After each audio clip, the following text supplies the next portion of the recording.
This is Carla Hinton reporting for the Oklahoman and NewsOK.com. I'm here in the studio with Jose McLaughlin, who has a different title today than he did, say, several days ago, and that's what we're going to talk about. Thanks so much for coming in. My pleasure. Thank you, Carla. Well, explain to our readers and viewers, what do you do with the Episcopal Diocese of Oklahoma? I am what's called the Canon to the Ordinary, and probably the easiest way to explain it in a secular or a non-church language would be a chief of staff to the bishop. And my primary role is to assist the bishop in the day-to-day administration of the diocese, oversee the day-to-day operations of the staff, and work closely with all our congregations, our clergy, our committees, our commissions, our institutions, to help them as they achieve their ministry and mission. So sort of part chief of staff, part trained conductor, I guess, in some ways. But as a clergy person, I also do preach at churches and work with them in transition and help them as they deal with the various issues that face them in their ministry. So you've just been elected the Bishop of the Western Diocese of North Carolina, is that right? Correct. Okay. Tell me a little bit about that. How did you become a nominee for the post of Bishop of the Western Diocese of North Carolina? Actually, it was a clergy nomination. I actually was approached by a few clergy, some in that diocese as well as some other outside of the diocese who know me, and felt that I would be a good fit for them. And so I was nominated by several clergy in the church. Okay, okay. Why North Carolina?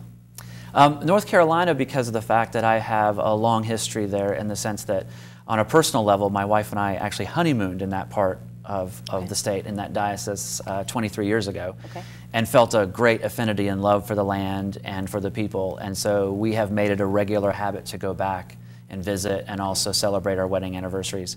But on a more personal, on a more professional level, vocational level, when I was a lay youth pastor in Virginia, I would take high school kids every summer to do mission work in Appalachia, in that part of North Carolina. So I would spend 6 or 7 summers bringing high school students down there to that diocese and working with them to serve the poorest of the poor in Appalachia, in that diocese. So I developed a great affinity for the people, and quite frankly, that's where I discerned ultimately a call to ordained life.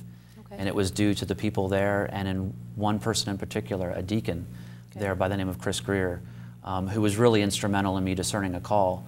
So when that diocese and the people approached me and said, we see a fit there, and I spent time looking to see what they were looking for, those feelings of connection came back, and that sense of a real fit for me where I felt they were wanting to go as a diocese, and I felt that I could be that person to help them lead into the next stage of their journey.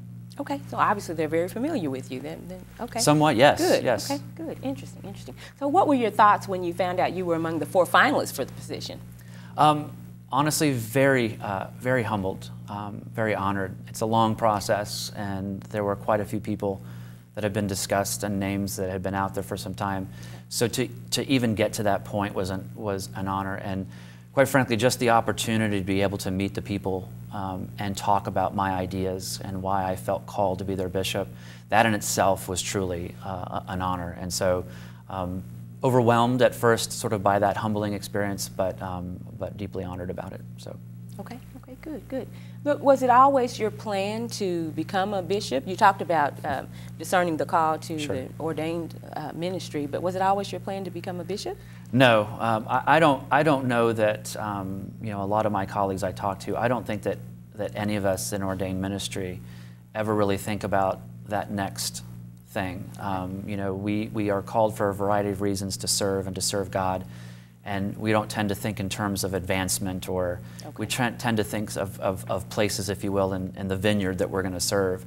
And bishop was nothing that I had personally thought about, although because of my position being so close to the bishop, the vocation intrigued me, and as I saw it firsthand, I became intrigued by it, but I never felt called to be bishop. And other dioceses over the years had approached me and asked if I would be a nominee, and I'd said no. But when Western North Carolina called, and when I saw their profile and what they were looking for, it sort of all came together, and I truly felt for the first time that I was called to be a bishop, but specifically to be their bishop. Okay, interesting, interesting. So what happens now? What will you do? I know you have a home here, obviously. What will you do, and when are you supposed to be in North Carolina? The expectation is that, that my family and I will be there in September, the beginning of September, to begin work. The 2 months will be filled with not only the responsibilities of the things that need to be transitioned here in Oklahoma, but obviously the personal, you know, the family and the selling of a house and doing all the things logistically. So it'll be a busy 2 months as I prepare not only to close things here, but also prepare for my role there. And so thankfully I've got a wonderful wife and family who is keeping me focused, and a wonderful bishop and diocese who's been very supportive. But it will be an intense 2 months, but I'm excited about it, and I'm sure that with the support we have that it's going to be as smooth as it possibly can. Okay. There's one big bummer. Let's talk about that for you. This is a great opportunity, but you have one big bummer, and I know we just talked about this, your Thunder tickets. Yeah, I'm a big Thunder fan and a season ticket holder, and so it's going to be tough to leave and not be at these games. My son will remain here and go to Oklahoma State, and he will continue the tradition of attending games and cheering on. I will get the NBA League Pass and follow the Thunder from North Carolina. And now my prayers are not only for this transition, but that Kevin Durant stays. Okay. That's my next prayer. Okay. I'm sure everybody appreciates that. So okay. Still Thunder up all the way. Okay. Well, can you think of anything else you'd like to add or talk about? No, other than the fact that this has been a very rich and rewarding ministry here in Oklahoma.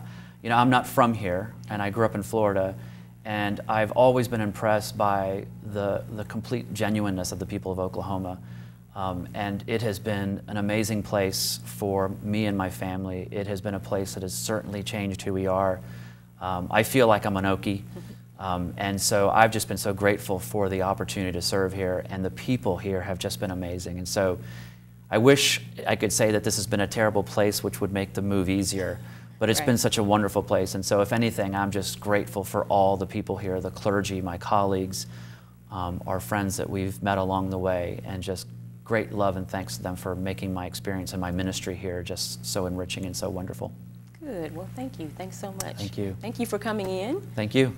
This is Carla Hinton reporting for the Oklahoman and NewsOK.com. For more information, read the Oklahoman.